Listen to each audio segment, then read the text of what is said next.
ओम नमो भगवते वासुदेवाय नमः। जय माता रानी। दोस्तों, आपके अपने चैनल धर्म साधना में आपका बहुत बहुत स्वागत है। माँ भगवती दुर्गा की कृपा आप और आपके पूरे परिवार पर सदा सर्वदा बनी रहे।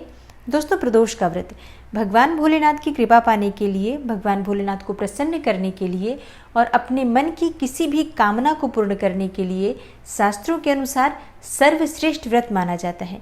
इस व्रत को धारण करके जो भी विधि विधान से भगवान श्री विष्णु की पूजा आराधना करते हैं, उनके मन की समस्त कामनाएं भगवान भोलेनाथ पूर्ण करते हैं और उनके जीवन में आने वाले हर संकट को भगवान भोलेनाथ स्वतः ही दूर कर देते हैं। इसलिए ये व्रत बहुत ही श्रेष्ठ व्रत माना जाता है। शास्त्रों के अनुसार प्रत्येक मनुष्य को प्रदोष का व्रत अपने जीवन काल में एक बार अवश्य करना चाहिए, क्योंकि इस व्रत को धारण करने से समस्त प्रकार के पाप, समस्त प्रकार के दोषों से मुक्ति मिल जाती है। किसी भी प्रकार का ग्रह दोष आपकी जन्म कुंडली में हो, पितृदोष से आप परेशान हो, काल सर्प दोष से आप परेशान हो, तो ऐसे में प्रदोष का व्रत धारण करके और विधि विधान से भगवान शिव और माता पार्वती की पूजा प्रदोष काल में अगर आप करते हैं तो समस्त प्रकार के दोषों का शमन हो जाता है। और जो भक्त किसी भी कारणवश प्रदोष का व्रत नहीं रख पाते हैं, उन्हें भी आज के दिन भगवान शिव की पूजा आराधना अवश्य करनी चाहिए। आज अगर आप प्रदोष काल में मात्र भगवान भोलेनाथ और माता पार्वती की पूजा कर लेते हैं बिना व्रत किए भी, तो भी आपके जीवन की परेशानियां समाप्त हो जाती हैं और आपके मन की कोई भी कामना हो, भगवान शिव की कृपा से वो पूर्ण होती है। तो ये ज़रूरी नहीं है कि आप व्रत करेंगे तभी प्रदोष व्रत की पूजा कर सकते हैं। बिना व्रत किए भी आप अगर शाम के समय विशेषकर अगर प्रदोष काल में आप पूजा करते हैं, तो जिस भी कामना से आप भगवान शिव शक्ति की आराधना करते हैं, निश्चित ही आपकी वो कामना पूर्ण होती है। दोस्तों, आज की वीडियो में मैं आपसे शेयर करने वाली हूँ ज्येष्ठ मास के कृष्ण पक्ष के प्रदोष व्रत के बारे में। ज्येष्ठ मास के कृष्ण पक्ष की त्रयोदशी तिथि कब प्रारंभ हो रही है, कब समाप्त हो रही है, व्रत हमें कब धारण करना है और इस व्रत में प्रदोष काल की पूजा का विशेष महत्व होता है। तो प्रदोष काल की पूजा का शुभ मुहूर्त क्या होगा और आज हमें किस प्रकार से भगवान शिव और शक्ति की आराधना करनी चाहिए, कौन से विशेष उपाय करने चाहिए जिससे कि मन की समस्त कामनाएं पूर्ण हो, व्रत का संपूर्ण फल आपको प्राप्त हो। और अगर बिना व्रत किए भी आप पूजा कर रहे हैं, तब भी आपकी पूजा से भगवान शिव और शक्ति प्रसन्न होकर आपको मन वांछित फल प्रदान करें। इसके लिए आज विशेष क्या करना चाहिए, ये संपूर्ण जानकारी आपको आज की वीडियो में मैं शेयर करने वाली हूँ। तो वीडियो को पूरा ज़रूर देखिए और अगर आपको आज की वीडियो अच्छी लगे तो लाइक भी ज़रूर कीजिए, शेयर भी ज़रूर कीजिए फैमिली फ्रेंड्स के साथ। और चैनल पर पहली बार आए हैं, अगर अभी तक आपने चैनल को सब्सक्राइब नहीं किया है, तो आज की वीडियो अगर आपको अच्छी लगे तो चैनल को सब्सक्राइब ज़रूर कर लीजिए और बेल बटन को भी प्रेस कर लीजिए। तो इससे ये होगा कि इस चैनल पर जो नई वीडियो अपलोड होंगी उनकी नोटिफिकेशन आपको सही समय पर प्राप्त होगी। तो सबसे पहले बात करते हैं प्रदोष व्रत के नियम और पूजा विधि के बारे में। तो दोस्तों, प्रदोष का व्रत अगर आप करना चाहते हैं, प्रदोष का व्रत धारण करना चाहते हैं, तो एक दिन पहले से ही आपको शुद्धता का और सात्विकता का ध्यान रखना चाहिए। प्रदोष व्रत करने से एक दिन पहले ही आप शुद्ध और सात्विक भोजन लें और अगले दिन प्रदोष व्रत करना होता है तो प्रातःकाल जल्दी उठ जाइए। स्नान इत्यादि करने के बाद साफ स्वच्छ वस्त्र धारण करके भगवान सूर्यदेव को जल अर्पित करें और उसके बाद अपने घर के मंदिर में जो नित्य की पूजा करते हैं वो पूजा कर लीजिए।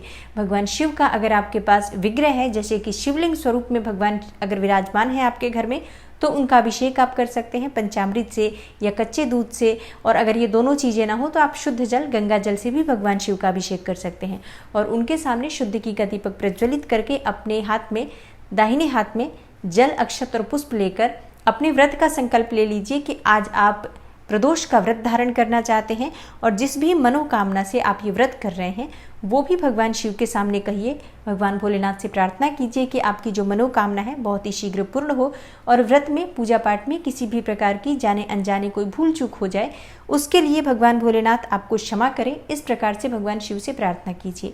अब आपका व्रत प्रारंभ हो जाता है। विधि विधान से आप भगवान शिव की और माता पार्वती की पूजा आराधना कीजिए। धूप, दीप, अक्षत, बिल्वपत्र, भांग, धतूरा, जो भी वस्तुएं आपके पास उपलब्ध हैं, भगवान भोलेनाथ को अर्पित करके और वहीं बैठकर ओम नमः शिवाय का यथासंभव जप कीजिए। आप चाहें तो शिव चालीसा का पाठ कर सकते हैं, शिव सहस्त्रनाम का पाठ कर सकते हैं या भगवान शिव के किसी भी मंत्र, किसी भी स्तोत्र का पाठ कर सकते हैं। और भगवान भोलेनाथ को आप भोग लगाइए, जैसे कि आप फलों का भोग लगा सकते हैं, मिठाई का भोग लगा सकते हैं।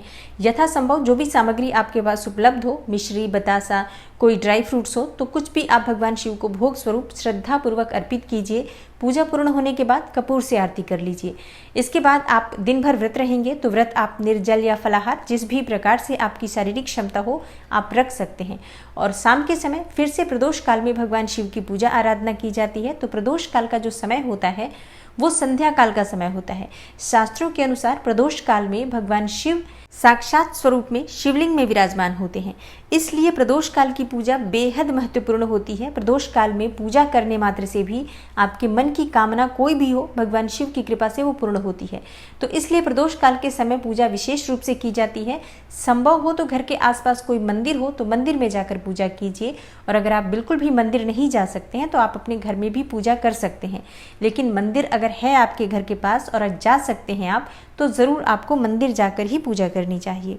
और शाम के समय भी विधि विधान से भगवान भोलेनाथ की पूजा आराधना की जाती है। जैसे कि आप अभिषेक करेंगे, उसके बाद भगवान भोलेनाथ की जो प्रिय वस्तुएं हैं भांग, धतूरा, बिल्वपत्र, अक्षत, चंदन, भस्म, ये सभी वस्तुएं एक एक करके श्रद्धा भाव से मंत्रोच्चारण करते हुए शिवलिंग पर अर्पित करें। फल और मिठाई का भोग लगा सकते हैं आप, चाहे तो सफ़ेद मिठाई, दूध से बनी हुई मिठाई का भोग लगा सकते हैं। फल हो तो फलों का भोग लगा सकते हैं। मीठे में आप बतासा या मिश्री भी अर्पित कर सकते हैं। चाहे तो खीर बनाकर भी, चावल से बनी हुई खीर बनाकर भी भगवान शिव को अर्पित कर सकते हैं। तो ये पूरी तरह से भक्तों की श्रद्धा पर निर्भर करती है कि वो भगवान शिव को कौन सी वस्तु अर्पित करते हैं। जो भी सामग्री आपके पास उपलब्ध हो भगवान शिव को श्रद्धा पूर्वक अर्पित कीजिए। और उसके बाद कपूर से भगवान शिव की आरती करेंगे। मंदिर में अगर आप गए हैं तो वहीं बैठकर थोड़े समय भगवान शिव के मंत्रों का जप कर लीजिए या कोई स्तोत्र पढ़ लीजिए, और इसके बाद भगवान शिव से अपने मन की जो कामना है वो कहिए। जाने अनजाने हुई समस्त गलतियों के लिए क्षमा प्रार्थना कर लीजिए। और शाम के समय शिव मंदिर में जाकर एक शुद्ध घी का दीपक या तिल तेल का दीपक अवश्य प्रज्वलित करना चाहिए। और जो भक्त व्रत नहीं करते हैं वो भी बिल्कुल इसी प्रकार से विधि विधान से भगवान शिव और शक्ति की आराधना करें। आप सुबह भी पूजा कर सकते हैं चाहे तो, और शाम के समय तो ज़रूर आपको पूजा करनी चाहिए, क्योंकि प्रदोष काल विशेष रूप से प्रदोष के व्रत में महत्वपूर्ण होता है। और अब बात करते हैं कि अगर आप व्रत करते हैं तो आपको पारण कब करना चाहिए। देखिए, भक्तों के अपने अपने नियम होते हैं। कई भक्त शाम के समय ही भगवान शिव की जब पूजा आराधना कर लेते हैं, उसके बाद से जो भोग स्वरूप हम उन्हें वस्तुएं अर्पित करते हैं, जैसे कि बहुत से लोग हलवे का भोग लगाते हैं, हलवा पूड़ी का भोग लगाते हैं या फिर खीर का भोग लगाते हैं, तो जो भी भोग आप अर्पित करते हैं उसे ही खाकर वो व्रत खोल लेते हैं। लेकिन शाम के समय जो व्रत खोला जाता है उसमें मीठा भोजन ही किया जाता है। प्रसाद के अलावा भी अगर आप भोजन करना चाहते हैं तो मीठा अन्न ग्रहण कर सकते हैं। और बहुत से लोग अगले दिन ये व्रत खोलते हैं, जैसे कि सुबह के समय स्नान इत्यादि करने के बाद फिर से भगवान शिव की पूजा आराधना करते हैं और उसके बाद से शुद्ध सात्विक भोजन बनाकर वो ग्रहण करते हैं, यानी कि पारण करते हैं, अपना व्रत खोलते हैं। तो जिस भी प्रकार से आपने ये व्रत शुरू किया है बिल्कुल उसी प्रकार से आपको आगे भी व्रत करना चाहिए। और अब जानते हैं कि त्रयोदशी तिथि कब प्रारंभ हो रही है, कब समाप्त हो रही है और प्रदोष का व्रत हमें कब करना है।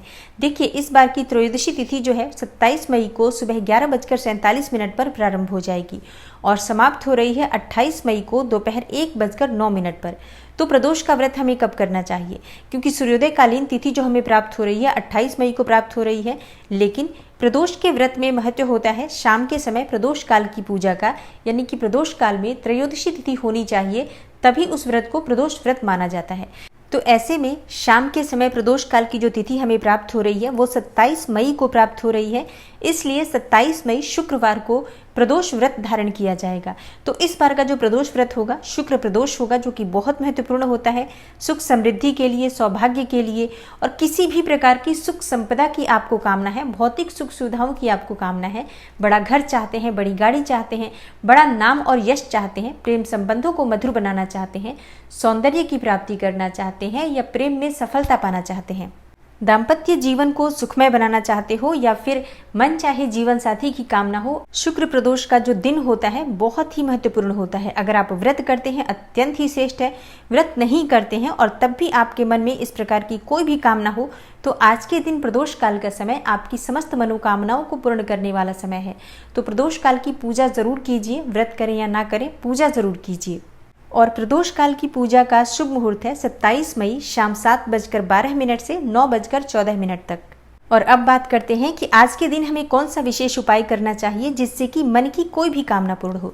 देखिए, आज जो मैं आपसे उपाय शेयर करने वाली हूँ, आप किसी भी मनोकामना को पूर्ण करने के लिए कर सकते हैं। जैसे कि आपको धन प्राप्ति की कामना हो, संतान प्राप्ति की कामना हो, मन चाहा जीवन साथी चाहते हो, अपार धन संपदा चाहते हो, शिक्षा में, व्यापार में, नौकरी में सफलता चाहते हो, या आपकी कोई और भी विशेष मनोकामना है, कर्ज से मुक्ति चाहते हो, रोग से, बीमारियों से मुक्ति चाहते हैं, समस्याओं से मुक्ति पाने के लिए और किसी भी मनोकामना को पूर्ण करने के लिए ये उपाय किया जा सकता है। तो करना क्या है, आपको एक पात्र लेना है। उस पात्र में आपको थोड़ा सा गंगा जल लेना है, उसमें जल डाल दीजिए और थोड़े से शमी के पत्ते उस पात्र में आपको डालना है।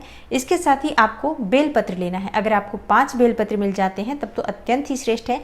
5 बेलपत्र आप उस जल के पात्र में डाल दीजिए और 5 बेलपत्र ना मिले तो एक भी मिले तो एक का भी प्रयोग कर सकते हैं। और इसके साथ ही थोड़ा सा शक्कर और हरी मूंग जो होती है, साबुत वाली हरी मूंग, वो हरी मूंग के दाने, कुछ दाने, आप गिनती की आवश्यकता नहीं है, वैसे भी आप हाथ से उठाकर डाल सकते हैं। तो इस प्रकार से आपको ये 5 वस्तुएं उस पात्र में, जल के पात्र में डालकर और भगवान शिव को अर्पित करनी है।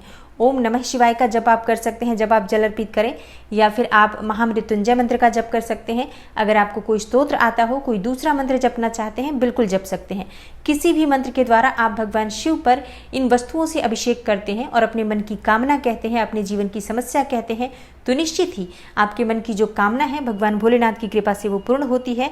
और आपके जीवन की चाहे जो भी समस्या हो, जितनी भी बड़ी समस्या हो, ये जल अर्पित करने के बाद, विधि विधान से भगवान शिव की पूजा करने के बाद, अपने मन की जो भी समस्या है भगवान भोलेनाथ से कहें तो निश्चित ही आपको आपकी समस्याओं से मुक्ति मिल जाती है और आपका जीवन सुखमय बनता है।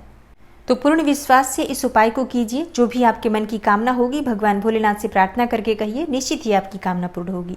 तो ये है आज की वीडियो। प्रदोष व्रत से संबंधित संपूर्ण जानकारी मैंने आपसे आज की वीडियो में शेयर की है। आशा करती हूँ आपको वीडियो पसंद आई होगी।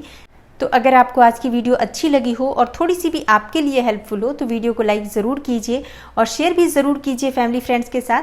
और अगर आप चैनल पर पहली बार आए हैं, अभी तक आपने चैनल को सब्सक्राइब नहीं किया है, तो आज की वीडियो अगर आपको अच्छी लगे तो चैनल को सब्सक्राइब जरूर कर लीजिए और बेल बटन को भी प्रेस कर लीजिए। तो इससे ये होगा कि इस चैनल पर जो नई वीडियो अपलोड होंगी उनकी नोटिफिकेशन आपको सही समय पर प्राप्त होगी।